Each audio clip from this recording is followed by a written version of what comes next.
Pino, no? Kasi tayo, magkaaway man yung magkapatid, di ba, nalilimit yung usapan within the confines of the home. Or at most, minsan, binubulong sa mga kaibigan na sinisiraan yung kapatid. But not in front of hundreds of thousands of Filipinos. Especially in a religious gathering.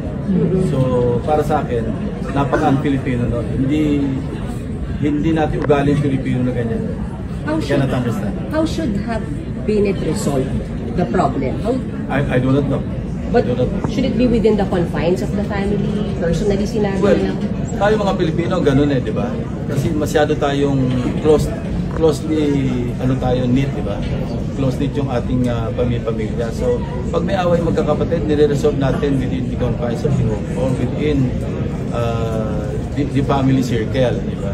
Pwede maisama yung mga lolo't lola, mga tiyogin-tiyahin, nire-resolve.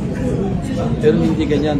Wala akong makitang ibang motibo other than politics, which makes it even worse. What does that make with the political standing of PBBM? Nangangalib ba siya dahil sinabihan? I don't know. I cannot speculate.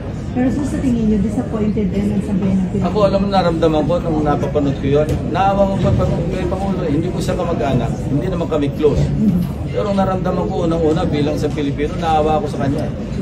Imagine the pain that he was undergoing, watching his own sister, lambasting him like that. Ganun din sa tingin sir ang feeling ng ating mga kababayan. Kayo, anong feeling niyo? Sir, will it cause... Tanungin ko kayo, anong naramdaman niyo? Kung may kapatid kayong ganon, na pumunta sa Luneta Grandstand at ginanong kayo, ano mag-araramdaman niyo? Masakit yun, sir. Sir, will it cause instability na yung buong first family? I don't want to speculate.